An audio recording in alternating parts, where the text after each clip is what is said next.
বলেন, আপনি বলেন, ভয়েস বলেন। আসসালামু আলাইকুম ভাই। একটা অপরিচিত লোক এখানে মলম পার্টির খপ্পরে পড়ে তার সর্বকিছু সর্বশান্তকে তাকে করে কলম্বিয়া গার্মেন্টসের সামনে একবারে মেন রোডেই তাকে অচেতন অবস্থায় রেখে গেছে। যদি কেউ তাকে চিনে থাকেন এই ব্যক্তিটাকে, তাহলে অবশ্যই কলম্বিয়া গার্মেন্টসের সামনে অথবা কলম্বিয়া ফ্যাক্টরি যে রোড, হ্যাঁ আপনারা হোয়াটসঅ্যাপ অথবা যে কোনো আমাদের কমেন্টস করে জানান। হ্যাঁ দয়া করে আপনারা কেউ তাকে চিনে এবং কলম্বিয়া রোডে নাকি সে কাঁচামাল বিক্রি করে, যদি কেউ চিনে থাকেন বা তাকে অবশ্যই কমেন্টস করে জানান।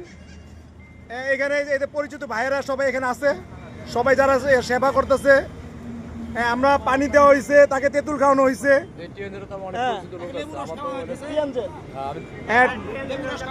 তাকে লেবুর রস এবং তেঁতুলের খাওয়ানো হয়েছে, মাথায় পানি দেওয়া হয়েছে।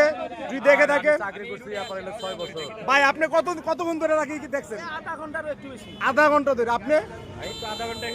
আমিও আসছি প্রায় তো 10-15 মিনিট হয়ে গেছে। আর বাইরা কথা নেই, দেখতে পাচ্ছেন অনেক মানুষ। যদি কেউ তাকে পরিচিত, কেউ তাকে চিনে থাকেন, দয়া করে এই ব্লগের কমেন্টসে তাকে জানান। হ্যাঁ সবাইকে ধন্যবাদ।